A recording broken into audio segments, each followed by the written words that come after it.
ਦੀ ਜੋ ਦੂਸਰੀ ਪੌੜੀ ਦੀ ਵਿਚਾਰ ਸਤਿਗੁਰੂ ਸਾਹਿਬ ਸੱਚੇ ਪਾਤਸ਼ਾਹ ਨੇ ਸਾਡੇ ਸਨਮੁਖ ਰੱਖੀ। ਆਓ ਆਰੰਭਤਾ ਕਰੀਏ ਜੀ। ਹੁਕਮੀ ਹੋਵਨ ਆਕਾਰ, ਧੰਨ ਸਤਿਗੁਰੂ ਸਾਹਿਬ ਸੱਚੇ ਪਾਤਸ਼ਾਹ ਮਹਾਰਾਜ ਜੀ ਨੇ ਇਸ ਗੱਲ ਦਾ ਨਿਰਣਾ ਜਿਹੜਾ ਹੈ ਉਹ ਸਾਡੇ ਸਨਮੁਖ ਰੱਖ ਦਿੱਤਾ ਹੈ। ਮਹਾਰਾਜ ਕਹਿਣਗੇ ਹੁਕਮੀ ਹੋਵਨ ਆਕਾਰ, ਭਾਵ ਕਿ ਹੁਕਮੀ ਦਾ ਅਰਥ ਹੈ ਹੁਕਮ ਕਰਨ ਵਾਲਾ, ਔਰ ਹੁਕਮ ਕਰਨ ਵਾਲਾ ਕੌਣ ਹੈ? ਕਿਹਦੇ ਹੁਕਮ ਦੇ ਅਨੁਸਾਰ ਇਹ ਸਾਰਾ ਕੁਝ ਚੱਲਦਾ ਹੈ, ਕਿਹਦੇ ਹੁਕਮ ਦੇ ਨਾਲ ਇਹ ਸਾਰੀ ਦੀ ਸਾਰੀ ਇਸ ਸ੍ਰਿਸ਼ਟੀ ਦਾ ਜੋ ਵਰਤਾਰਾ ਚੱਲਦਾ ਹੈ। ਮਹਾਰਾਜ ਕਹਿਣਗੇ ਉਹ ਹੁਕਮੀ ਹੈ, ਭਾਵ ਕਿ ਉਹ ਪਰਮੇਸ਼ਰ ਸਰੂਪ ਜਿਹੜਾ ਹੈ ਉਹ ਆਪ ਸਰਬ ਵਿਆਪਕ ਇਸ ਧਰਤੀ ਦੇ ਉੱਪਰ ਜੋ ਨਿਰੰਤਰ ਰੂਪ ਵਿੱਚ ਵਿਚਰ ਰਿਹਾ। ਮਹਾਰਾਜ ਕਹਿਣਗੇ ਹੁਕਮੀ ਹੋਵਨ ਆਕਾਰ, ਭਾਵ ਕਿ ਉਹ ਜਿਹੜਾ ਹੁਕਮੀ ਪਰਮੇਸ਼ਰ ਹੈ ਉਹਦੇ ਹੁਕਮ ਨਾਲ ਹੀ ਹੋਵਨ ਹੋ ਰਿਹਾ ਹੈ, ਆਕਾਰ ਇਹ ਸਾਰੀ ਸ੍ਰਿਸ਼ਟੀ ਪ੍ਰਗਟ ਹੋ ਰਹੀ ਹੈ। ਇਹ ਜੋ ਆਕਾਰ ਅਸੀਂ ਵੇਖ ਰਹੇ ਹਾਂ, ਇਹ ਸਾਰਾ ਆਕਾਰ ਭਾਵੇਂ ਜਿੱਥੇ ਮਹਾਰਾਜ ਜੀ ਨੇ ਇਸ ਗੱਲ ਦਾ ਨਿਰਣਾ ਕੀਤਾ ਹੈ, ਦਾਤਾਰ ਨੇ ਕਿਹਾ ਕਿ ਜੋ ਕੁਝ ਇਸ ਸ੍ਰਿਸ਼ਟੀ ਦੇ ਉੱਪਰ ਪ੍ਰਗਟ ਰੂਪ ਵਿੱਚ ਹੈ, ਮਹਾਰਾਜ ਜੀ ਨੇ ਇਸ ਗੱਲ ਦਾ ਨਿਰਣਾ ਕੀਤਾ ਹੈ ਕਿ ਜੋ ਵੀ ਕੁਝ ਵਿਆਪਕ ਸਾਨੂੰ ਦਿਸਦਾ ਪਿਆ ਹੈ, ਭਾਵੇਂ ਉਹ ਪਾਣੀ ਹੈ, ਭਾਵੇਂ ਉਹ ਧਰਤੀ ਹੈ, ਭਾਵੇਂ ਉਹ ਆਕਾਸ਼ ਹੈ, ਭਾਵੇਂ ਇਹ ਸਮੁੱਚਾ ਬ੍ਰਹਿਮੰਡ ਹੈ, ਭਾਵੇਂ 9 ਖੰਡ ਨੇ, ਸਪਤ ਦੀਪ ਨੇ, ਸਾਰਾ ਕੁਝ ਜਿਹੜਾ ਹੈ ਉਹ ਪਰਮੇਸ਼ਰ ਦੀ ਹੁਕਮਾਵਲੀ ਦੇ ਅਨੁਸਾਰ, ਉਹਦੀ ਵਿਆਪਕਤਾ ਦੇ ਅਨੁਸਾਰ ਚੱਲ ਰਿਹਾ। ਇਸ ਕਰਕੇ ਮਹਾਰਾਜ ਕਹਿਣਗੇ ਉਹ ਹੁਕਮੀ ਹੈ, ਹੁਕਮ ਕਰਨ ਵਾਲਾ, ਉਹਦੇ ਹੁਕਮ ਦੁਆਰਾ ਹੀ ਸਾਰਾ ਕੁਝ ਨਿਰਣਾ ਇਸ ਧਰਤੀ 'ਤੇ ਪ੍ਰਗਟ ਹੁੰਦਾ ਹੈ। ਮਹਾਰਾਜ ਕਹਿਣਗੇ ਆਕਾਰ, ਜੋ ਕੁਝ ਵੀ ਦਿਸ ਰਿਹਾ ਹੈ, ਭਾਵੇਂ ਅੰਡਜ ਜੇਰਜ ਸੇਤਜ ਕੀਨੀ, ਉਤਪੁਜ ਖਾਨ ਬਹੁਰ ਰਚ ਦੀਨੀ। ਮਹਾਰਾਜ ਨੇ ਇੱਥੋਂ ਤੱਕ ਪ੍ਰਗਟ ਕਰ ਦਿੱਤਾ ਹੈ ਕਿ ਉਹਦੀ ਸ੍ਰਿਸ਼ਟੀ ਦੀ ਵਿਆਪਕਤਾ ਵੱਡੀ ਹੈ। ਮਹਾਰਾਜ ਨੇ ਇਸ ਗੱਲ ਦਾ ਵੀ ਨਿਰਣਾ ਕਰ ਦਿੱਤਾ ਕਿ ਕਈ ਕੋਟ ਸਸੀਰ ਸੂਰ ਨਖੇਤਰ ਇੱਥੇ ਕਰੋੜਾਂ ਹੀ ਹਨ। ਇਹ ਜੀਵਨ ਦੇ ਵਿੱਚ ਕਿ ਬੇਅੰਤਤਾ ਜਿਹੜੀ ਹੈ ਉਹ ਸ੍ਰਿਸ਼ਟੀ 'ਤੇ ਵਿਆਪਕ ਹੈ। ਮਹਾਰਾਜ ਜੀ ਨੇ ਗੁਰਬਾਣੀ ਵਿੱਚ ਆਪਾਂ ਧਰਮਖੰਡ ਦਾ ਜ਼ਿਕਰ ਕੀਤਾ, ਅਤੇ ਜਦੋਂ ਗਿਆਨ ਖੰਡ ਦੀ ਗੱਲ ਆਉਂਦੀ ਹੈ ਉੱਥੇ ਫਿਰ ਮਹਾਰਾਜ ਜੀ ਕਹਿਣ ਲੱਗੇ ਗਿਆਨ ਖੰਡ ਕਾ ਆਖੋ ਕਰਮ। ਹੁਣ ਗਿਆਨ ਖੰਡ ਦੀ ਮੈਂ ਗੱਲ ਕਰਾਂ ਕਿ ਜਿੱਥੇ ਗਿਆਨ ਪ੍ਰਬਲ ਰੂਪ ਵਿੱਚ ਪ੍ਰਗਟ ਹੋ ਗਿਆ ਅਤੇ ਉੱਥੇ ਗਿਆਨ ਖੰਡ ਕਾ ਆਖੋ ਕਰਮ, ਕੀਤੇ ਪਵਨ ਪਾਣੀ ਵੈ ਸੰਤਰ, ਕੀਤੇ ਕਾਨ ਮਹੇਸ਼, ਕੀਤੇ ਬਰਮੇ ਘਾੜਤ ਘੜੀਐ ਰੂਪ ਰੰਗ ਕੇ ਵੇਸ਼, ਕੀਤੀਆ ਕਰਮ ਭੂਮੀ ਮੇਰ, ਕੀਤੇ ਧੂਪ ਦੇਸ਼, ਕੀਤੇ ਇੰਦ ਚੰਦ ਸੂਰ, ਕੀਤੇ ਦੇਵੀ ਵੇਸ਼, ਕੀਤੇ। ਇਹ ਸਾਰਾ ਕੁਝ ਵਰਤਾਰਾ ਜਿਹੜਾ ਹੈ ਪਰਮੇਸ਼ਰ ਦਾ ਹੈ, ਇਹ ਸਾਰਾ ਵਰਤਾਰਾ ਉਸੇ ਦਾ ਹੈ, ਉਹਦੇ ਤੋਂ ਬਗੈਰ ਨਹੀਂ ਹੈ। ਇਸ ਕਰਕੇ ਮਹਾਰਾਜ ਨੇ ਕਿਹਾ ਕਿ ਪਤਾ ਨਹੀਂ ਕਿੰਨੇ ਬ੍ਰਹਮੇ ਸ਼ਿਵ ਸਨਕ ਆਦਿ ਜਿਹੜੇ ਹਨ ਕਿੰਨੇ ਕੁ ਪ੍ਰਗਟ ਕਰ ਦਿੱਤੇ, ਇਹਨਾਂ ਦਾ ਜਿਹੜਾ ਹੈ ਉਹ ਮਨੁੱਖ ਬਿਆਨ ਨਹੀਂ ਕਰ ਸਕਦਾ। ਮਹਾਰਾਜ ਨੇ ਕਿਹਾ ਇੱਥੇ ਕਰੋੜਾਂ ਬੈਠੇ ਹਨ, ਕਈ ਕੋਟ ਹੋਏ ਪੁਜਾਰੀ, ਕਈ ਕੋਟ ਆਚਾਰ ਵਿਹਾਰੀ, ਪਤਾ ਨਹੀਂ ਕਿੰਨੇ ਕੁ ਸੰਸਾਰ 'ਤੇ ਬੈਠੇ ਹਨ। ਇਸ ਕਰਕੇ ਮਹਾਰਾਜ ਨੇ ਕਿਹਾ ਕਿ ਇਹ ਜਿਹੜੀ ਸ੍ਰਿਸ਼ਟੀ ਹੈ, ਜੋ ਕੁਝ ਅਸੀਂ ਵੇਖ ਰਹੇ ਹਾਂ, ਬਲਿਹਾਰੀ ਕੁਦਰਤ ਵਸਿਆ, ਤੇਰਾ ਅੰਤ ਨਾ ਜਾਈ ਲਖਿਆ। ਮਹਾਰਾਜ ਨੇ ਕਿਹਾ ਇਹ ਹੁਕਮੀ ਦੇ ਹੁਕਮ ਨਾਲ ਹੀ ਸਾਰਾ ਵਰਤਾਰਾ ਹੈ, ਜਿਹਨੂੰ ਮਹਾਰਾਜ ਜੀ ਨੇ ਕਿਹਾ ਕਿ ਉਹਦੇ ਹੁਕਮ ਵਿੱਚ ਹੀ ਹੈ। ਹੁਕਮੀ ਅਕਾਲ ਪੁਰਖ ਹੈ, ਉਹਦੇ ਹੁਕਮ ਵਿੱਚ ਹੀ ਹੈ। ਭੈ ਵਿੱਚ ਅਗਨ ਵਹੈ ਸਦਵਾਓ, ਭੈ ਵਿੱਚ ਚੱਲੈ ਲਖ ਦਰਿਆਓ, ਭੈ ਵਿੱਚ ਇਹ ਅਵਸਥਾ ਹੈ। ਮਹਾਰਾਜ ਕਹਿਣਗੇ ਭੈ ਵਿੱਚ ਪਵਨ ਚੱਲ ਵਹੈ ਸਦਵਾਓ, ਭੈ ਵਿੱਚ ਚੱਲੈ ਲਖ ਦਰਿਆਓ। ਕਰੋੜਾਂ ਹਨ, इस जीवन में ਲੱਖਾਂ ਦੀ ਗਿਣਤੀ ਵਿੱਚ ਪ੍ਰਗਟ ਕੀਤਾ। ਮਹਾਰਾਜ ਕਹਿਣਗੇ ਲੱਖਾਂ ਦਰਿਆ ਉਸ ਕਰਤੇ ਪੁਰਖ ਦੇ ਹੁਕਮ ਦੇ ਵਿੱਚ ਨੇ, ਤੇ ਕਰੋੜਾਂ ਉਹਦੇ ਇਸ ਧਰਤੀ ਦੇ ਉੱਪਰ ਜਿਹੜੇ ਹਨ ਉਹ ਪ੍ਰਗਟ ਕਰਨ ਦੇ ਸਾਧਨ ਹਨ, ਭਾਵੇਂ ਉਹ ਬਰਮੇ ਹਨ, ਭਾਵੇਂ ਉਹ ਇੰਦਰ ਹਨ, ਭਾਵੇਂ ਉਹ ਆਕਾਸ਼ ਧਰਤੀ ਮੰਡਲ ਹਨ। ਇਸ ਗੱਲ ਦਾ ਨਿਰਣਾ ਹੈ। ਮਹਾਰਾਜ ਨੇ ਕਿਹਾ ਅੱਗ ਹੁਕਮ ਵਿੱਚ ਹੈ, ਭੈ ਵਿੱਚ ਅਗਨ ਕੱਢੈ ਵਿਗਾਰ, ਭੈ ਵਿੱਚ ਧਰਤੀ ਦੱਬੀ ਭਾਰ, ਭੈ ਵਿੱਚ ਸੂਰਜ, ਭੈ ਵਿੱਚ ਚੰਦ, ਕੋਹ ਕਰੋੜੀ ਚਲਤ ਨ ਅੰਤ, ਭੈ ਵਿੱਚ ਜੋਧ ਮਹਾਬਲ ਸੂਰ, ਭੈ ਵਿੱਚ ਆਵਹਿ ਜਾਵਹਿ ਪੂਰ, ਸਗਲਿਆ ਭਉ ਲਿਖਿਆ ਸਿਰ ਲੇਖ, ਨਾਨਕ ਨਿਰਭਉ ਨਿਰੰਕਾਰ ਸਚ ਏਕ। ਮਹਾਰਾਜ ਨੇ ਇਸ ਗੱਲ ਦਾ ਵੀ ਨਿਰਣਾ ਕੀਤਾ ਕਿ ਆਪ ਜੀ ਜੰਤ ਕੇ ਠਾਕੁਰਾ, ਆਪੇ ਵਰਤਨਹਾਰ, ਨਾਨਕ ਏਕੋ ਪਸਰਿਆ, ਦੂਜਾ ਕਹਿ ਦ੍ਰਿਸ਼ਟਾਰ। ਦੂਜਾ ਤੇ ਹੈ ਹੀ ਕੋਈ ਨਹੀਂ। ਮਹਾਰਾਜ ਕਹਿਣਗੇ ਹੁਕਮੀ ਹੋਵਨ ਆਕਾਰ। ਆਕਾਰ ਦੀ ਗੱਲ ਕਰੀਏ ਤੇ ਮਹਾਰਾਜ ਜੀ ਨੇ ਕਿਹਾ 42 ਲੱਖ ਜੀਵ ਜਲ ਮੈਂ ਹੋਤੇ, ਬਿਠਲ ਪਹਿਲਾ ਕਾਇ ਕਰੋ। ਇਹ ਪਤਾ ਨਹੀਂ ਕਿੰਨੇ ਕੁ ਇਸ ਧਰਤੀ ਦੇ ਉੱਪਰ ਜੀਵ ਪਰਮੇਸ਼ਰ ਨੇ ਪੈਦਾ ਕੀਤੇ ਨੇ, ਉਹਨਾਂ ਦਾ ਅੰਤ ਪਾਰਾਵਾਰ ਸਾਡੇ ਵੱਸ ਦੀ ਗੱਲ ਨਹੀਂ ਹੈ।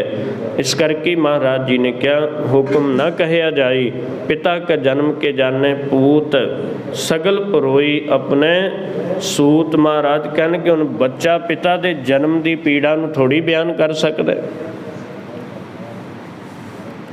ਮਹਾਰਾਜ ਕਹਿਣਗੇ ਅਸਲ ਦੇ ਵਿੱਚ ਪਿਤਾ ਜਿਹੜਾ ਹੈ ਉਹ ਬੜੀ ਸਮਰੱਥਾ ਵਾਲਾ ਹੈ ਪੁੱਤਰ ਦੇ ਸਾਹਮਣੇ। ਪੁੱਤਰ ਉਹਦੇ ਜਨਮ ਦੇ ਬਾਰੇ ਨਹੀਂ ਬਿਆਨ ਕੀਤਾ ਜਾ ਸਕਦਾ ਉਹਦੇ ਕੋਲ। ਮਹਾਰਾਜ ਕਹਿਣਗੇ ਹੁਕਮੀ ਹੋਵਨ ਜੀ, ਉਹਦੇ ਹੁਕਮ ਨਾਲ ਜੀਵ ਪੈਦਾ ਹੋਏ। ਮਹਾਰਾਜ ਨੇ ਕਿਹਾ ਕੀਤਾ ਪਸਾਓ ਏਕੋ ਕੁਆਓ, ਤਿਸਤੇ ਹੋਏ ਲੱਖ ਦਰਿਆਓ, ਕੁਦਰਤ ਕਵਨ ਕਹਾ ਵਿਚਾਰ, ਵਾਰਿਆ ਨਾ ਜਾਵਾਂ ਏਕ ਵਾਰ, ਜੋ ਤੁਧ ਭਾਵੈ ਸਾਈ ਭਲੀ ਕਾਰ, ਤੂੰ ਸਦਾ ਸਲਾਮਤ ਨਿਰੰਕਾਰ। ਮਹਾਰਾਜ ਕਹਿਣਗੇ ਕਿਵੇਂ ਬਿਆਨ ਕਰ ਸਕਾਂ, ਕਿੰਨਾ ਕੁ ਉਹ ਸਮਰੱਥ ਬੈਠਾ ਹੈ, ਕਿੰਨੀ ਕੁ ਉਹਦੀ ਵੱਡੀ ਸਮਰੱਥਾ ਇਸ ਸੰਸਾਰ 'ਤੇ ਹੈ, ਬਿਆਨ ਨਹੀਂ ਕੀਤੀ ਜਾ ਸਕਦੀ। ਇਸ ਕਰਕੇ ਅੱਗੇ ਮਹਾਰਾਜ ਜੀ ਨੇ ਫਿਰ ਬਚਨ ਕੀਤਾ। ਸਤਿਗੁਰੂ ਸਾਹਿਬ ਸੱਚੇ ਪਾਤਸ਼ਾਹ ਮਹਾਰਾਜ ਜੀ ਬਚਨ ਕਰਕੇ ਸਮਝਾਉਣ ਲੱਗੇ ਹੁਕਮੀ ਹੋਵਨ ਜੀ, ਹੁਕਮ ਮਿਲੈ ਵਡਿਆਈ। ਹੁਕਮ ਨਾਲ ਜੀਵ ਪੈਦਾ ਹੁੰਦੇ ਨੇ ਤੇ ਹੁਕਮ ਨਾਲ ਵਡਿਆਈ ਮਿਲਦੀ ਹੈ। ਕੋਈ ਬਹੁਤ ਸ੍ਰੇਸ਼ਟ ਬੈਠਾ ਹੈ ਤੇ ਕੋਈ ਬਹੁਤ ਨੀਵਾਂ ਬੈਠਾ ਹੈ। ਮਹਾਰਾਜ ਨੇ ਕਿਹਾ ਇਹ ਵਡਿਆਈ ਕਰਤੇ ਪੁਰਖ ਦੇ ਹੁਕਮ ਨਾਲ ਹੈ। ਉਹਦਾ ਵੱਡਾਪਨ ਹੈ ਕਿ ਉਹਨੇ ਸਾਨੂੰ ਕਿੱਥੇ ਬਿਠਾਉਣਾ ਹੈ, ਕਿਹੜੀ ਜਗ੍ਹਾ 'ਤੇ ਰੱਖਣਾ ਹੈ। ਇਸ ਗੱਲ ਦਾ ਮਹਾਰਾਜ ਕਹਿਣਗੇ ਹੁਕਮੀ ਹੋਵਨ ਜੀ, ਹੁਕਮ ਲੈ ਵਡਿਆਈ। ਉਹਦੇ ਹੁਕਮ ਨਾਲ ਵਡਿਆਈ, ਉਹਦੇ ਹੁਕਮ ਨਾਲ ਜਿਹੜੀ ਅੰਦਰ ਦੀ ਜੀਵ ਆਤਮਾ ਹੈ ਉਹਨੂੰ ਟਿਕਾ ਮਿਲਦਾ ਹੈ। ਉਹਦੇ ਅਨੁਸਾਰ ਇਹ ਜੀਵ ਪੈਦਾ ਕੀਤੇ ਗਏ। ਇੱਥੋਂ ਤੱਕ ਕਿ ਸਤਿਗੁਰੂ ਸਾਹਿਬ ਸੱਚੇ ਪਾਤਸ਼ਾਹ ਮਹਾਰਾਜ ਜੀ ਦੀ ਪਾਵਨ ਬਾਣੀ ਵਿੱਚ ਤਾਂ ਇਹ ਵੀ ਇਸ ਗੱਲ ਦਾ ਨਿਰਣਾ ਕੀਤਾ ਗਿਆ ਕਿ ਸਾਚੇ ਤੇ ਪਵਨਾ ਭਇਆ, ਪਵਨੇ ਤੇ ਜਲ ਹੋਏ, ਜਲ ਤੇ ਤ੍ਰਿਭਵਨ ਸਾਜਿਆ, ਘਟ ਘਟ ਜੋਤ ਸਮੋਏ। ਫਿਰ ਇੱਕ ਜਗ੍ਹਾ 'ਤੇ ਮਹਾਰਾਜ ਜੀ ਨੇ ਕਿਹਾ ਕਿ ਖਾਕ ਨੂਰ ਕਰਦੰ ਆਲਮ ਦੁਨੀਆਏ। ਮਹਾਰਾਜ ਕਹਿਣਗੇ ਰੱਬ ਨੇ ਖਾਕ ਤੇ ਮਿੱਟੀ 'ਤੇ ਆਪਣਾ ਨੂਰ ਪਾ ਕੇ ਇਹ ਸੰਸਾਰ ਆਲਮ ਪੈਦਾ ਕਰ ਦਿੱਤਾ ਹੈ। ਮਿੱਟੀ ਦੇ ਉੱਪਰ ਹੀ ਆਪਣਾ ਆਪਾ ਪ੍ਰਗਟ ਕਰਕੇ, ਆਪਣਾ ਪ੍ਰਕਾਸ਼ ਪਾ ਕੇ ਇਹ ਸਾਰਾ ਕੁਝ ਪ੍ਰਗਟ ਕਰ ਦਿੱਤਾ ਹੈ। ਮਹਾਰਾਜ ਕਹਿਣਗੇ ਅਗਲੀ ਅਵਸਥਾ ਇਹ ਹੈ ਹੁਕਮੀ ਉੱਤਮ ਨੀਚ। ਹੁਕਮੀ ਭਾਵ ਕਿ ਉਸ ਕਰਤੇ ਪੁਰਖ ਦੇ ਹੁਕਮ ਸਦਕਾ, ਉਹਦੇ ਹੁਕਮ ਦੇ ਅਨੁਸਾਰ। ਮਹਾਰਾਜ ਕਹਿਣਗੇ ਹੁਕਮੀ ਉੱਤਮ ਨੀਚ, ਹੁਕਮ ਲਿਖ ਦੁੱਖ ਸੁਖ ਪਾਈਐ ਹੈ। ਮਹਾਰਾਜ ਨੇ ਕਿਹਾ ਹੁਕਮੀ ਉੱਤਮ ਨੀਚ, ਉਹਦੇ ਹੁਕਮ ਨਾਲ ਕੋਈ ਬਹੁਤ ਉੱਤਮ ਜਗ੍ਹਾ 'ਤੇ ਬੈਠਾ ਹੈ, ਕੋਈ ਬਹੁਤ ਨੀਚ ਜਗ੍ਹਾ 'ਤੇ ਬੈਠਾ, ਇਹ ਵੀ ਕਰਤੇ ਪੁਰਖ ਦਾ ਹੁਕਮ ਹੈ। ਮਹਾਰਾਜ ਜੀ ਨੇ ਕਿਹਾ ਨਾ ਕਿ ਇਹ ਕਰਤੇ ਪੁਰਖ ਦੇ ਅਨੁਸਾਰ ਹੈ ਕਿ ਕੀਟਾਂ ਅੰਦਰ ਕੀਟਕਾਰ, ਦੋਸ਼ੀ ਦੋਸ਼ ਧਰੇ, ਨਾਨਕ ਨਿਰਗੁਣ ਗੁਣ ਕਰੇ, ਗੁਣਵੰਤਿਆ ਦੇਹ ਗੁਣ ਦੇਹ ਤੇਹਾ ਕੋਈ ਨ ਸੂਝੇ ਜੇ ਤਿਸ ਗੁਣ ਕੋਏ ਕਰੇ। ਮਹਾਰਾਜ ਨੇ ਕਿਹਾ ਉਹਦਾ ਹੁਕਮ ਚੱਲੇ ਤੇ ਉਹ ਕੀੜਿਆਂ ਵਿੱਚ ਵੀ ਕੀੜਾ ਜਿਹੜਾ ਹੈ ਉਹ ਪ੍ਰਗਟ ਕਰਕੇ ਬਿਠਾ ਦੇ। ਉਹਦਾ ਹੁਕਮ ਚੱਲੇ ਤੇ ਉਹ ਅਵਗੁਣ ਭਰੇ ਦੇ ਅੰਦਰ ਵੀ ਗੁਣ ਪੈਦਾ ਕਰਕੇ ਜੀਵਨ ਦੇ ਵਿੱਚ ਤਰੱਕੀ ਦੇ ਸਕਦਾ ਹੈ। ਇਹ ਉਹਦੇ ਤੋਂ ਬਾਹਰ ਨਹੀਂ ਹੈ। ਉਹਦਾ ਹੁਕਮ ਚੱਲੇ ਤੇ ਤਖਤ ਤੇ ਬੈਠੇ ਹੋਏ ਨੂੰ ਰਾਤ ਨੂੰ ਮੰਗਤਾ ਬਣਾ ਦਿੰਦਾ ਹੈ। ਉਹਦਾ ਹੁਕਮ ਚੱਲੇ ਤੇ ਰਾਤ ਨੂੰ ਮੰਗ ਕੇ ਖਾਣ ਵਾਲਾ ਕੱਲ੍ਹ ਨੂੰ ਦਾਤਾ ਬਣ ਕੇ ਬੈਠ ਜਾਂਦਾ ਹੈ। ਇਹ ਕਿਤੇ ਨਹੀਂ। ਇਹ ਹੋ ਸਕਦਾ ਹੈ ਕਿ ਜਿਹਦੇ ਕੋਲ ਰਾਤ ਨੂੰ ਤਨ ਢੱਕਣ ਵਾਸਤੇ ਲੀੜਾ ਕੋਈ ਨਹੀਂ, ਸਵੇਰ ਉੱਠਦਿਆਂ ਸਾਰ ਲੋਕ ਆਪਣੇ ਤਨ ਢੱਕਣ ਵਾਸਤੇ ਉਹਦੇ ਅੱਗੇ ਬੇਨਤੀਆਂ ਕਰਨ ਲੱਗ ਪੈਣ। ਇਹ ਰਾਤ ਤੋਂ ਆਪਾਂ ਕਹਿੰਦੇ ਨਾ ਦਿਨ ਚੜ੍ਹਦਿਆਂ ਸਮਾਂ ਨਹੀਂ ਲੱਗਦਾ, ਪਰ ਰਾਤ ਦਿਨ ਚੜ੍ਹਦਿਆਂ ਸਮਾਂ ਬਹੁਤ ਲੱਗਦਾ ਹੈ। ਪਰਮੇਸ਼ਰ ਦੀ ਬਖਸ਼ਿਸ਼ ਦੇ ਵਰਤਾਰੇ ਨੂੰ ਸਮਾਂ ਨਹੀਂ ਲੱਗਦਾ। ਪਤਾ ਨਹੀਂ ਕਿਵੇਂ ਇਹ ਸਾਰਾ ਕੁਝ ਪ੍ਰਗਟ ਹੋ ਜਾਣਾ। ਜਿਵੇਂ ਆਪਾਂ ਇੱਕ ਗਾਥਾ ਪੜ੍ਹਦੇ ਹਾਂ, ਟੁੰਡਿਆ ਸਰਾਜੇ ਕੀ ਧੁਨੀ। ਪਿਤਾ ਨੇ ਆਪਣੇ ਰਾਜ ਵਿੱਚੋਂ ਇਸ ਕਰਕੇ ਕੱਢ ਦਿੱਤਾ ਕਿ ਪਿਤਾ ਨੇ ਬਜ਼ੁਰਗ ਹੋਣ ਦੇ ਨਾਤੇ ਇੱਕ ਨੌਜਵਾਨ ਰਾਣੀ, ਇੱਕ ਇਸਤਰੀ ਦੇ ਨਾਲ ਵਿਆਹ ਕਰਕੇ ਉਹਨੂੰ ਰਾਣੀ ਬਣਾਇਆ। ਉਹਨੇ ਆਪਣੇ ਨੌਜਵਾਨ ਪੁੱਤਰ ਨੂੰ ਪੁੱਤਰ ਪ੍ਰਵਾਨ ਨਹੀਂ ਕੀਤਾ, ਬਲਕਿ ਵਾਸ਼ਨਾ ਪ੍ਰਗਟ ਕੀਤੀ। ਔਰ ਉਸ ਵਕਤ ਜਿਹੜਾ ਅਸ ਸੀ, ਅਸ ਨੇ ਜਿਹੜਾ ਸੀ ਉਹ ਮਨ ਵਿੱਚ ਇਸ ਗੱਲ ਦਾ ਨਿਰਣਾ ਕੀਤਾ ਕਿ ਇਹ ਮਾਂ ਹੈ, ਮੇਰੀ ਮਾਂ ਸਮਾਨ ਹੈ। ਔਰ ਇਸ ਕਰਕੇ ਉਹਨੇ ਉਸ ਵਕਤ ਕਿਹਾ ਕਿ ਮੇਰੇ ਉੱਪਰ ਮੈਲੀ ਨਿਗਾਹ ਰੱਖਣ ਦੀ ਜ਼ਰੂਰਤ ਨਹੀਂ ਹੈ, ਮੈਂ ਤੁਹਾਨੂੰ ਆਪਣੀ ਮਾਂ ਪ੍ਰਵਾਨ ਕੀਤਾ। ਉਹਨੇ ਕਿਹਾ ਫਿਰ ਇਸ ਤਰ੍ਹਾਂ ਨਹੀਂ ਤੇ ਮੇਰੇ ਕੋਲ ਹੋਰ ਵੀ ਸਾਧਨ ਬਹੁਤ ਨੇ। ਉਹਨੇ ਰਾਜੇ ਨੂੰ ਕਿਹਾ ਤੇਰਾ ਪੁੱਤਰ ਜਿਹੜਾ ਹੈ ਔਰ ਮੇਰੇ ਤਨ ਨੂੰ ਗੰਦਲਾ ਕਰਨਾ ਚਾਹੁੰਦਾ, ਇਸ ਕਰਕੇ ਦੇਖ ਤੇਰਾ ਪੁੱਤਰ ਬੇਈਮਾਨ ਨਿਗਾਹ ਮੇਰੇ ਉੱਪਰ ਰੱਖਦਾ ਹੈ, ਤੂੰ ਇਹਨੂੰ ਸਜ਼ਾ ਦੇ। ਉਹਨੇ ਕਿਹਾ ਕਿ ਮੇਰਾ ਪੁੱਤਰ ਹੋਣ ਦੇ ਨਾਤੇ ਮੇਰੀ ਹੀ ਪਤਨੀ ਦੇ ਪ੍ਰਥਾਏ ਮਾੜੀ ਵਿਚਾਰਧਾਰਾ 'ਤੇ ਨਿਗਾਹ ਰੱਖਦਾ।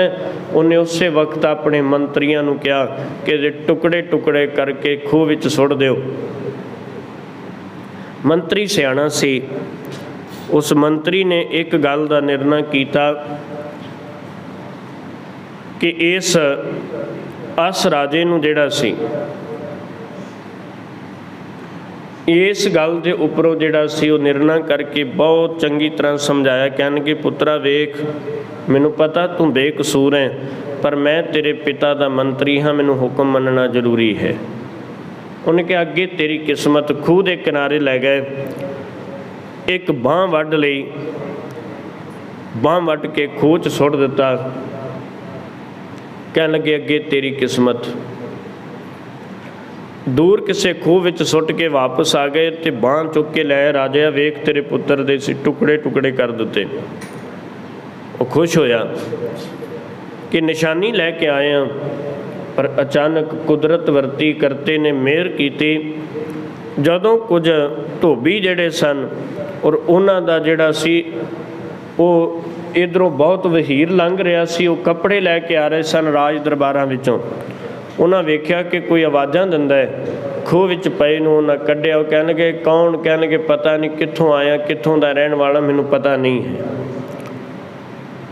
ਮੇਰਾ ਦਿਮਾਗ ਕੰਮ ਨਹੀਂ ਕਰਦਾ। ਉਹਨਾਂ ਚੁੱਕਿਆ ਧੋਬੀਆਂ ਨੇ ਤੇ ਆਪਣੇ ਧੋਬੀ ਘਾਟ 'ਤੇ ਕੱਪੜੇ ਧੋਣ ਲਾ ਦਿੱਤਾ। ਰਾਜੇ ਦਾ ਪੁੱਤਰ ਧੋਬੀ ਘਾਟ 'ਤੇ ਕੱਪੜੇ ਧੋਣ ਲਾ ਲਿਆ। ਉੱਧਰੋਂ ਜਿਸ ਜਗ੍ਹਾ ਦੇ ਉੱਪਰ ਧੋਬੀ ਘਾਟ 'ਤੇ ਉਹ ਕੱਪੜੇ ਕਈ ਮਹੀਨੇ ਧੋਂਦਾ ਰਿਹਾ, ਤੇ ਜਦੋਂ ਇੱਕ ਦਿਨ ਐਸਾ ਆਇਆ ਵੀ ਜਿਹੜਾ ਧੋਬੀ ਨੂੰ ਲੈ ਕੇ ਗਿਆ ਸੀ ਉਹਨੇ ਕਿਹਾ ਕਿ ਵੇਖ, ਅੱਧੀ ਰਾਤ ਜਦੋਂ ਬੀਤ ਜਾਏ ਨਾ, ਜਦੋਂ ਉਸ ਵਕਤ ਉਹਨੇ ਇਹ ਗੱਲ ਦਾ ਨਿਰਣਾ ਕੀਤਾ ਕਿ ਤਕਰੀਬਨ 2 ਪਹਿਰ ਰਾਤ ਰਹਿ ਜਾਏ, 1.5 ਪਹਿਰ 'ਤੇ ਅੰਮ੍ਰਿਤ ਵੇਲਾ ਸ਼ੁਰੂ ਹੋ ਜਾਂਦਾ ਨਾ, ਵੀ 2 ਪਹਿਰ ਰਾਤ ਰਹਿ ਜਾਏ, ਉਸ ਵੇਲੇ ਆ ਫਲਾਣੇ ਬੰਦੇ ਦੇ ਧੋਤੇ ਹੋਏ ਕੱਪੜੇ ਉਹਨੇ ਕਿਹਾ ਮੈਨੂੰ ਘਰ ਪਹੁੰਚਾ ਕੇ ਜਾਣੇ ਆ। ਤੂੰ ਦਰਬਾਨ ਨੂੰ ਕਈ ਦਰਵਾਜ਼ਾ ਖੋਲ੍ਹ ਦੇਗਾ, ਕਿਉਂਕਿ ਪਹਿਲਾਂ ਦਰਵਾਜ਼ਿਆਂ ਦੇ ਅੰਦਰ ਪਿੰਡ ਹੁੰਦਾ ਸੀ, ਵੀ ਦਰਬਾਨ ਨੂੰ ਕਈ ਦਰਵਾਜ਼ਾ ਖੋਲ੍ਹ ਦੇਗਾ, ਆਪਾਂ ਬਾਰ-ਬਾਰ ਕੱਪੜੇ ਧੋ ਕੇ ਸੁਕਾ ਕੇ ਤਿਆਰੀ ਕਰ ਦਿਆਂਗੇ। ਉਹਨੇ ਕਿਹਾ ਠੀਕ ਹੈ। ਉਸੇ ਦਿਨ ਇਸ ਰਾਜੇ ਦੀ ਮੌਤ ਹੋ ਗਈ, ਜਿਹੜਾ ਇਸ ਧੋਬੀ ਘਾਟ ਵਾਲਿਆਂ ਦਾ ਰਾਜਾ ਸੀ, ਭਾਵ ਕਿ ਉਸ ਇਲਾਕੇ ਦੇ ਉੱਪਰ ਰਾਜ ਕਰਦਾ ਸੀ। ਜਦੋਂ ਉਹਦੀ ਮੌਤ ਹੋ ਗਈ, ਉਹਨਾਂ ਸਿਆਣਿਆਂ ਬੰਦਿਆਂ ਨੇ ਸਲਾਹ ਬੈਠ ਕੇ ਕੀਤੀ ਵੀ ਹੁਣ ਕਿਹਨੂੰ ਰਾਜਾ ਬਣਾਇਆ ਜਾਏ। ਉਹ ਸਾਰੇ ਮੰਤਰੀ ਲਾਲਚੀ ਨਹੀਂ ਸਨ, ਉਹ ਸਿਆਣੇ ਸਨ। ਉਹ ਕਹਿਣ ਲੱਗੇ ਵੀ ਆਪਾਂ ਕਿਸੇ ਨੂੰ ਰਾਜਾ ਜਿਹੜਾ ਹੈ ਉਹ ਆਪਣੇ ਰਾਜ ਵਿੱਚੋਂ ਨਹੀਂ ਚੁਣਦੇ। ਜਦੋਂ ਕਿਉਂਕਿ ਕਿਸੇ ਨੂੰ ਸਮਝ ਨਹੀਂ ਸੀ ਲੱਗ ਰਹੀ, ਕੋਈ ਮੰਤਰੀ ਰਾਜਾ ਬਣਨ ਵਾਸਤੇ ਤਿਆਰ ਨਹੀਂ ਸੀ। ਉਹਨਾਂ ਕਿਹਾ ਰੱਬ 'ਤੇ ਛੱਡ ਦਿਓ, ਇਸ ਤਰ੍ਹਾਂ ਕਰੋ ਕਿ ਆਪਣੇ ਰਾਜ ਦਾ ਦਰਵਾਜ਼ਾ ਜਿਹੜਾ ਹੈ ਉਹ ਅੱਜ ਰਾਤ ਬੰਦ ਨਾ ਕਰੋ। ਜਿਹੜਾ ਬੰਦਾ ਅੱਧੀ ਰਾਤ ਹੋਣ ਤੋਂ ਬਾਅਦ ਸਵੇਰ ਦੇ ਸਮੇਂ ਜਦੋਂ ਵੀ ਦਿਨ ਦੇ ਪਹਿਰ ਖਤਮ ਹੋ ਜਾਣ, ਰਾਤ ਦੇ ਪਹਿਰ ਖਤਮ ਹੋ ਜਾਣ, ਅਗਲੇ ਦਿਨ ਦਾ ਪਹਿਰ ਚੜ੍ਹ ਜਾਏ, ਅਤੇ ਉਸ ਵਕਤ ਇਸ ਤਰ੍ਹਾਂ ਕਰਨਾ ਕਿ ਜਿਹੜਾ ਵੀ ਸਵੇਰ ਚੜ੍ਹਦਿਆਂ ਸਾਰ ਇਸ ਦਰਵਾਜ਼ੇ ਵਿੱਚੋਂ ਪ੍ਰਵੇਸ਼ ਕਰ ਗਿਆ ਉਹ ਰਾਜਾ ਹੋਵੇਗਾ। ਇਹਨੇ ਚੁੱਕੀ ਰਾਤ ਨੂੰ, ਧੋਬੀ ਨੇ ਇਹਦੇ ਸਿਰ 'ਤੇ ਪੰਡ ਰੱਖੀ ਨੇ, ਚੁੱਕ ਕੇ ਤੇ ਤੁਰ ਪਿਆ। ਉਹਨੇ ਕਿਹਾ ਟਾਈਮ ਨਾਲ ਛੇਤੀ ਨਾਲ ਦੇ ਕੇ ਵਾਪਸ ਆ ਜਾ। ਇਹਨੇ ਪੰਡ ਚੁੱਕੀ ਤੇ ਦਰਵਾਜ਼ਾ ਖੜਕਾਇਆ। ਸਾਰੇ ਮੰਤਰੀ ਸੰਤਰੀ ਉਡੀਕ ਕਰ ਰਹੇ ਸੀ। ਜਿਸ ਵਕਤ ਇਹਨੇ ਅੰਦਰ ਦਰਵਾਜ਼ੇ ਦੇ ਪ੍ਰਵੇਸ਼ ਕੀਤਾ, ਉਹਨਾਂ ਨੇ ਇਹਦੇ ਕੋਲੋਂ ਕੱਪੜੇ ਚੁੱਕ ਕੇ ਰੱਖ ਲਏ ਅਤੇ ਫੁੱਲਾਂ ਦੀ ਵਰਖਾ ਕੀਤੀ ਅਤੇ ਤੁਰੰਤ ਉਸ ਵਕਤ ਰਾਜ ਦਰਬਾਰ ਵਿੱਚ ਲੈ ਕੇ ਦੀ ਸਜਾਵਟ ਕੀਤੀ ਅਤੇ ਦਿਨ ਚੜ੍ਹਦਿਆਂ ਸਾਰ ਇਹਨੂੰ ਰਾਜਾ ਘੋਸ਼ਿਤ ਕਰ ਦਿੱਤਾ। ਇਹਨੇ ਫਿਰ ਆਪਣੇ ਰਾਜ ਨੂੰ ਬਹੁਤ ਵਿਸਥਾਰ ਅਤੇ ਬੜੇ ਧਿਆਨ ਨਾਲ ਚਲਾਇਆ, ਕਿਉਂਕਿ ਰਾਜੇ ਦਾ ਪੁੱਤਰ ਸੀ। ਉਹ ਇਲਾਕੇ ਵਾਲਿਆਂ ਤੇ ਧੋਬੀ ਸਮਝਿਆ ਨਾ। ਇਲਾਕੇ ਦੇ ਵਿੱਚ ਜਦੋਂ ਇਹਨੇ ਰਾਜ ਬੜੇ ਸੁਚੱਜੇ ਢੰਗ ਨਾਲ ਚਲਾਇਆ, ਇਹਦੇ ਰਾਜ ਤੋਂ ਲੋਕ ਖੁਸ਼ ਹੋਏ ਨੇ। ਆਪਣੇ ਰਾਜ ਨੂੰ ਵਧਾਉਣ ਵਾਸਤੇ ਆਸੇ ਪਾਸੇ ਦੇ ਰਾਜਾਂ ਨੂੰ ਜਿੱਤਿਆ। ਅਖੀਰ ਜਿਹੜੇ ਪਿਤਾ ਨੇ ਟੁਕੜੇ ਟੁਕੜੇ ਕਰਕੇ ਮਾਰ ਕੇ ਸੁੱਟਣ ਲਈ ਕਿਹਾ ਸੀ, ਉਹਦਾ ਵੀ ਰਾਜ ਆਪਣੇ ਅਧੀਨ ਕੀਤਾ, ਅਤੇ ਜਿਸ ਨੇ ਝੂਠੀ ਮਾਂ ਬਣ ਕੇ ਗਲਤ ਇਲਜ਼ਾਮ ਲਾਇਆ ਸੀ ਉਹਨੂੰ ਬਣਦੀ ਸਜ਼ਾ ਦਿੱਤੀ। ਇੱਥੇ ਫਿਰ ਸਤਿਗੁਰੂ ਸਾਹਿਬ ਸੱਚੇ ਪਾਤਸ਼ਾਹ ਮਹਾਰਾਜ ਜੀ ਨੇ ਕਿਹਾ ਕਿ ਹੁਕਮੀ ਉੱਤਮ ਨੀਚ, ਇਹ ਪਤਾ ਨਹੀਂ ਹੈ ਕਿ ਹੁਕਮੀ ਪਰਮੇਸ਼ਰ ਜਿਹੜਾ ਹੈ ਇਹਦਾ ਵਰਤਾਰਾ ਕਿੰਨਾ ਕੁ ਵੱਡਾ ਹੈ। ਇਹਨੇ ਕਿੱਥੋਂ ਕਿਸ ਸ੍ਰੇਸ਼ਟਤਾ ਦੇ ਨਾਲ ਜਿਹੜਾ ਹੈ ਕਿਹਨੂੰ ਵਡਿਆਈ ਦੇ ਦੇਣੀ। ਕਿਹੜਾ ਰਾਜਾ ਬਣ ਜਾਏ ਅਤੇ ਕਿਹੜਾ ਭਿਖਾਰੀ ਬਣ ਜਾਏ। ਮਹਾਰਾਜ ਕਹਿਣਗੇ ਹੁਕਮ ਲਿਖ ਦੁੱਖ ਸੁੱਖ ਪਾਈਐ। ਉਹਦੇ ਹੁਕਮ ਦੇ ਨਾਲ ਹੀ ਜਿਹੜਾ ਹੈ ਉਹਦੀ ਲਿਖਤ ਦੇ ਅਨੁਸਾਰ ਹੀ ਅਤੇ ਆਪਣੇ ਕਰਮਾਂ ਦੇ ਅਨੁਸਾਰ ਹੀ ਦੁੱਖ ਅਤੇ ਸੁੱਖ ਦੀ ਪ੍ਰਾਪਤੀ ਕਰੀਦੀ ਹੈ। ਦੁੱਖ ਵੀ ਉਹਦੇ ਹੁਕਮ ਨਾਲ ਹੈ, ਸੁੱਖ ਵੀ ਉਹਦੇ ਹੁਕਮ ਨਾਲ ਹੈ। ਮਹਾਰਾਜ ਕਹਿਣ ਲੱਗੇ ਅਗਲੀ ਅਵਸਥਾ ਇੱਕ ਨਾ ਹੁਕਮੀ ਬਖਸ਼ੀਸ। ਮਹਾਰਾਜ ਕਹਿਣਗੇ ਇੱਕ ਜਿਹੜਾ ਹੁਕਮੀ ਇਸ ਧਰਤੀ ਦੇ ਉੱਪਰ ਹੈ ਉਹ ਸਾਰਿਆਂ 'ਤੇ ਬਖਸ਼ਿਸ਼ ਕਰਨ ਵਾਲਾ ਹੈ। ਉਹ ਕਈ ਬਖਸ਼ਿਸ਼ ਦੇ ਪਾਤਰ ਬਣੇ ਹਨ, ਟਿਕੇ ਹੋਏ ਹਨ, ਸ਼ਾਂਤ ਸਰੂਪ ਹਨ, ਇਕਾਗਰ ਹਨ।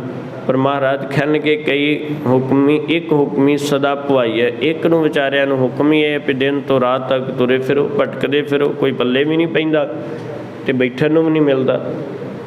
ਕਈ ਆਰਾਮ ਨਾਲ ਬੈਠੇ ਨੇ, ਮਿਲ ਵੀ ਸਾਰਾ ਕੁਝ ਰਿਹਾ, ਪਰ ਕਈ ਬੈਠੇ ਵੀ ਨਹੀਂ, ਸਾਰੀ ਦਿਹਾੜੀ ਮਿਹਨਤ ਕਰਦੇ ਰਹੇ, ਕਦੀ ਇੱਧਰ ਕਦੀ ਉੱਧਰ ਜਾਂਦੇ ਰਹੇ, ਪਰ ਪ੍ਰਾਪਤੀ ਤਾਂ ਫਿਰ ਵੀ ਨਹੀਂ ਹੋਈ।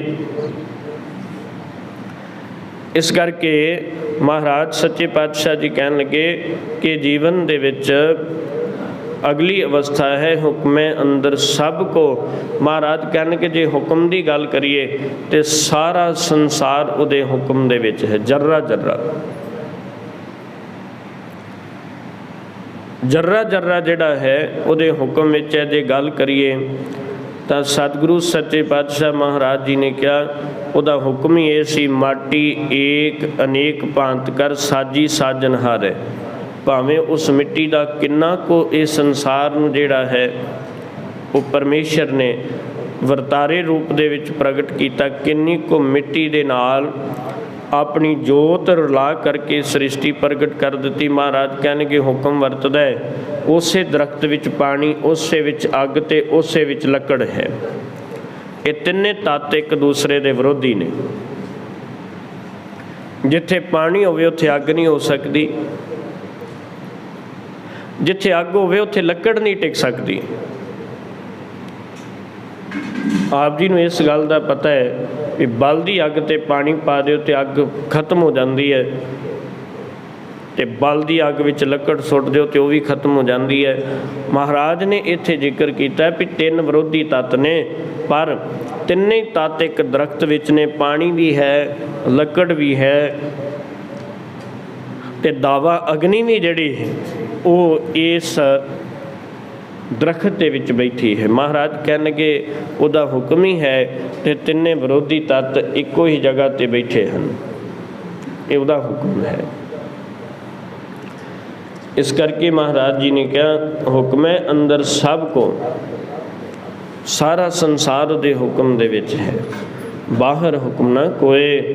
ਮਹਾਰਾਜ ਕਹਿਣਗੇ ਉਹਦੇ ਹੁਕਮ ਤੋਂ ਬਾਹਰ ਤੇ ਵਾਕਈ ਕੋਈ ਨਹੀਂ ਹੈ, ਕੋਈ ਵੀ ਨਹੀਂ ਹੈ ਉਹਦੇ ਹੁਕਮ ਤੋਂ ਬਾਹਰ। ਭਾਵੇਂ ਇਸ ਧਰਤੀ ਦੇ ਉੱਪਰ ਕੁਝ ਵੀ ਆਪਾਂ ਵਿਆਪਕ ਵੇਖ ਰਹੇ ਹਾਂ, ਮਹਾਰਾਜ ਕਹਿਣਗੇ ਭਾਵੇਂ ਮਨੁੱਖ ਹੈ, ਭਾਵੇਂ ਜੀਵ ਨੇ, ਭਾਵੇਂ ਜੰਤੂ ਨੇ, ਜੋ ਕੁਝ ਵੀ ਨੇ, ਇਹ ਇੱਕ ਸਮਾਂ ਹੁਕਮ ਤੋਂ ਬਾਹਰ ਹੋ ਜਾਣ ਤੇ ਕੀ ਵਰਤਾਰਾ ਹੋਵੇ। ਇੱਕ ਦਰਿਆ ਮਰਿਆਦਾ ਵਿੱਚ ਵਹਿੰਦਾ ਹੈ, ਉਹਦੇ ਪ੍ਰਥਾਏ ਬਾਬਾ ਫਰੀਦ ਸਾਹਿਬ ਜੀ ਕਹਿਣ ਲੱਗੇ ਕਿ ਜੀਵਨ ਦੇ ਵਿੱਚ ਇਹ ਦਰਿਆ ਮਤਾ ਕਿਤੇ ਮਰਿਆਦਾ ਤੋਂ ਬਾਹਰ ਹੋ ਕੇ ਵਹਿਣਾ ਸ਼ੁਰੂ ਨਾ ਕਰ ਦੇਈਂ, ਕਿਉਂਕਿ ਲੇਖਾ ਤੈਨੂੰ ਵੀ ਦੇਣਾ ਪੈਣਾ, ਤੂੰ ਪਰਮੇਸ਼ਰ ਦੇ ਹੁਕਮ ਦੇ ਵਿੱਚ ਵਰਤਣਾ ਹੈ। ਇਸ ਗੱਲ ਦਾ ਲੇਖਾ ਤੇ ਤੈਨੂੰ ਵੀ ਦੇਣਾ ਪੈਣਾ। ਪਹਾੜ ਤੁਸੀਂ ਵੇਖੋਗੇ ਹੁਕਮ ਹੀ ਹੈ ਨਾ। ਹਿਮਾਚਲ ਪ੍ਰਦੇਸ਼ ਜਾਂ ਆਸੇ ਪਾਸੇ ਦੇ ਇਲਾਕਿਆਂ ਦੇ ਲੋਕਾਂ ਤੋਂ ਪੁੱਛ ਕੇ ਵੇਖੋ, ਪਹਾੜਾਂ ਦੇ ਉੱਪਰ ਘਰ ਬਣਾ ਬਣਾ ਕੇ ਬੈਠੇ ਨੇ। ਜੇ ਇੱਕ ਵੀ ਪਹਾੜ ਖਿਸਕ ਗਿਆ ਤੇ ਪੂਰਾ ਦਾ ਪੂਰਾ ਸ਼ਹਿਰ ਉੱਜੜ ਜਾਂਦਾ ਹੈ। ਸਿਰਫ ਇੱਕ ਵੀ ਜੇ ਪਹਾੜ ਇੱਧਰ ਉੱਧਰ ਹੋ ਗਿਆ ਤੇ ਸਾਰਾ ਸ਼ਹਿਰ ਉੱਜੜ ਜਾਂਦਾ ਹੈ। ਪਰ ਪਰਮੇਸ਼ਰ ਦਾ ਹੁਕਮ ਲੋਕ ਕਈ ਸਾਲਾਂ ਤੋਂ ਰਹਿ ਰਹੇ ਨੇ, ਪਰ ਇੱਕ ਵੀ ਪੱਥਰ ਇੱਧਰ ਉੱਧਰ ਹੋਣ ਨਹੀਂ ਦਿੱਤਾ। ਦਰਿਆ, ਸਮੁੰਦਰ ਕਹਿੰਦੇ ਨੇ ਜੇ ਬੇਮਰਿਆਦਾ ਹੋ ਜਾਣ ਤੇ ਧਰਤੀ ਨੂੰ ਮਿੰਟ ਲਾਉਣ ਡੋਬਣ ਲੱਗਿਆ 1 ਮਿੰਟ ਲੱਗਦਾ ਹੈ ਕਿ ਧਰਤੀ ਡੁੱਬ ਜਾਏਗੀ।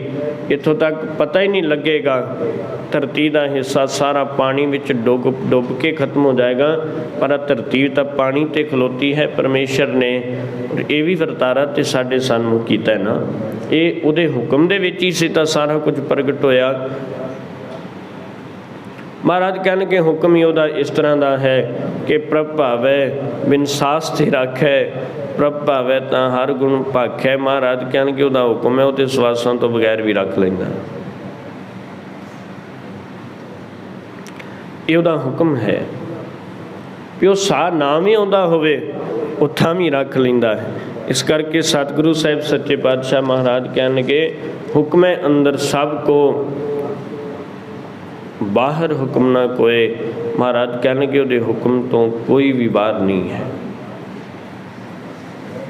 ਭਾਵੇਂ ਕੋਈ ਉਹਨੂੰ ਮੰਨ ਰਿਹਾ ਹੈ ਤੇ ਭਾਵੇਂ ਉਹਦੇ ਹੁਕਮ ਨੂੰ ਨਹੀਂ ਮੰਨ ਰਿਹਾ। ਮਹਾਰਾਜ ਕਹਿਣਗੇ ਜੀਵਨ ਦੇ ਅੰਦਰ ਪਰਮੇਸ਼ਰ ਇੰਨਾ ਸਮਰੱਥ ਹੈ, ਕਹਿਣਗੇ ਦੱਖਣ ਦੀ ਸੈਰ ਕਰਨ ਵਾਲੇ ਨੂੰ ਪੱਛਮ ਵਾਲੇ ਪਾਸੇ ਵੀ ਲੈ ਜਾਂਦਾ ਹੈ। ਕਿਸੇ ਨੂੰ ਦੱਖਣ ਵਾਲੇ ਪਾਸੇ ਚੱਲਣ ਵਾਲਾ, ਇੱਥੋਂ ਤੱਕ ਮਹਾਰਾਜ ਜੀ ਨੇ ਕਿਹਾ ਉਸ ਕਰਤੇ ਪੁਰਖ ਦਾ ਹੁਕਮ ਜੇ ਕੋਈ ਪੱਛਮ ਵਾਲੇ ਪਾਸੇ ਜਾ ਰਿਹਾ ਤੇ ਉਹਨੂੰ ਪੂਰਬ ਹੀ ਲੈ ਜਾਤ ਵਾਲੀ ਗੱਲ ਹੈ। ਇਹ ਉਹਦੇ ਹੁਕਮ ਵਿੱਚ ਹੈ। ਮਹਾਰਾਜ ਕਹਿਣਗੇ ਜਾਣਾ ਕਿਤੇ ਹੈ, ਪਹੁੰਚ ਕਿਤੇ ਰਿਹਾ ਹੈ। ਇਹ ਹੁਕਮ ਵਿੱਚ ਇੱਕ ਫਕੀਰ ਦੀ ਸੰਗਤ ਕਰਨ ਵਾਲਾ, ਉਹ ਆਪਣੇ ਫਕੀਰ ਤੋਂ ਪੁੱਛਦਾ ਵੀ ਮੇਰਾ ਅੰਤਿਮ ਸਮਾਂ। ਉਹਨੇ ਕਿਹਾ ਇੰਨੇ ਦਿਨ ਤੇਰੇ ਰਹਿ ਗਏ ਨੇ। ਜਿੱਦਣ ਅਖੀਰਲਾ ਦਿਨ ਆਉਂਦਾ ਉਹ ਕਹਿੰਦਾ ਵੀ ਦੱਸ ਤੈਨੂੰ ਕੀ ਚਾਹੀਦਾ, ਤੂੰ ਮੇਰੇ ਕੋਲ ਰਿਹਾ ਹੈ। ਉਹ ਫਕੀਰ ਨੂੰ ਕਹਿੰਦਾ ਵੀ ਫਕੀਰ ਸਾਈਂ ਵੀ ਤੁਹਾਨੂੰ ਸਭ ਤੋਂ ਕੀਮਤੀ ਘੋੜਾ ਜਿਹੜਾ ਹੈ ਰਾਜਾ ਭੇਟ ਕਰਕੇ ਗਿਆ, ਮੈਨੂੰ ਉਹ ਘੋੜਾ ਦੇ ਦਿਓ। ਮੈਂ ਮੌਤ ਤੋਂ ਇੰਨੀ ਦੂਰ ਜਾਣਾ ਚਾਹੁੰਦਾ ਵੀ ਜਿੱਥੇ ਮੌਤ ਨੇੜੇ ਵੀ ਦਿਸੇ ਨਾ। ਉਹਨੇ ਕਿਹਾ ਵੀ ਪੁੱਤਰਾ ਠੀਕ ਹੈ, ਤੇਰੀ ਇੱਛਾ ਹੈ, ਲੈ ਜਾ। वो घोड़ा दौड़ा के लैके गया, कहते रात दिन थोड़ा जिहा साह लै ले तो भुखा आप भुखा तो आया। घोड़ा सारी रात तुरदा रहा। अगला दिन चढ़िया जिदन मौत आनी सी, उस वक्त उस ही थां के उपर पहुँचा जिथे घोड़ा जाके एक जंगल च रुकिया। तो इत्थे फिर जंगल दे विच भी जिहड़ी उस वक्त तुरंत ही उस वक्त कहते हैं कि इहदा सप जिहड़ा सी इहदे पैर नूं उतरन सार ही, घोड़े तो उतरन सार सप ने डंग मारिया। इन्ना जहरीला सी कि अपने आप नूं साਂਭ ना सकिया, घबराहट होई, जमीन ते डिग पिया, मौत हो गई। किसी दिन मौत का फरिश्ता हसदा सी भी असी उड़ीक रहे सां कि फलाने बंदे की मौत इत्थे होनी, पर यह तो इन्नी दूर फिरदा है। पर यह परमेश्वर का वरतारा है। तू तेज घोड़ा दिन रात चलदा रहा, इन्नी ताकत नाल तू इत्थे पहुँचे, ये तू नहीं पहुँचा, परमेश्वर अपने वरतारे नूं पूरा करने वास्ते तेन लैके आया। ये साडे ते भी आप ढुकदी है कि किसी वक्त आपां लेट हो जाने तो आपां कहने जे चंगी गल सी लेट हो गए, आ भी सानू मिल गया। तो किसी वेले बंदा लेट तुरदा तुरदा पहलां तुर पैंदा ते कुछ खो लैंदा है। कोई साडे हत्थों ते आपां कहने भी जाना तो असल विच बाद विच सी, पर ज़्यादा काले पैण करके आ काम होया। जे ना काले पैंदे ते आ ना हुंदा, पर क्यों ना हुंदा? क्योंकि परमेश्वर दे हुक्म दे विच है। महाराज ने इसे करके कहा कि हुक्म है अंदर सब को, बाहर हुक्म ना कोई। महाराज कहणगे नानक हुक्म जे बुझै तां हउमै कहे ना कोई। पातशाह कहणगे नानक जी जे उस हुक्म नूं बुझ लिया जाए ना तो हउमै कहे ना कोई। फिर मैं नहीं कहेगा कि मैं घर बनाया, मैं खूह बना दिते, मैं इत्थे खेती बीज दिती, मैं उगा दिती। महाराज कहणगे फिर ये अपनी हउमे वाली गल नहीं आखेगा कि मैं कुछ बनाया या मेरे करके बनया, मेरे तो बनाया गया, मेरी सलाह ना बनाया गया। महाराज कहणगे उदन फिर की होएगा? हउमै कहे ना कोई। फिर हौं वाली गल, मैं वाली गल कोई नहीं आखेगा। इस करके महाराज ने कहा हौं हौं मैं विचों होवै। जिदन ये गल चली गई तो फिर सतगुरु सच्चे पातशाह महाराज कहणगे उहदे हुक्म विच नानक लीन भयो गोबिंद सिंह ज्यों पानी संग पानी। क्योंकि वह हुक्म ही है तो उहदे हुक्म की ताकत बहुत वड्डी है। वो हुक्म दे विच ही जल ते थल कर, थल ते कूआ कूप ते मेर करावै, धरती ते आकाश करावे, चढ़े आकाश गिरावे। ये उहदा वरतारा ही है ना। उहदे वरतारे तो एक इंच भी इधर उधर नहीं है, एक इंच मात्र भी, एक रत्ती मात्र भी इधर नहीं है। इस करके महाराज जी ने कहा कि हुक्मी जिहड़ा परमेश्वर है उहदे हुक्म नाल ही सारा कुछ चलदा पिया है। उत्तम भी उहदे हुक्म नाल, नीच भी उहदे हुक्म नाल, गरीब भी उहदे हुक्म नाल, अमीर भी उहदे हुक्म नाल, ज्ञानी भी उहदे हुक्म नाल, अज्ञानी भी उहदे हुक्म नाल, सच्चा भी उहदे हुक्म विच है, झूठा भी उहदे हुक्म विच है, पापी भी उहदे हुक्म विच है, पुन्नी भी उहदे हुक्म दे विच है, मरना भी उहदे हुक्म विच, जिउना भी उहदे हुक्म दे विच है, चलना भी उहदे हुक्म विच है, बैठना भी उहदे हुक्म विच है, कुछ छकना भी उहदे हुक्म विच है, तो छकिया होया पचना ना, बाहर निकल जाना दी वो भी उहदे हुक्म विच है।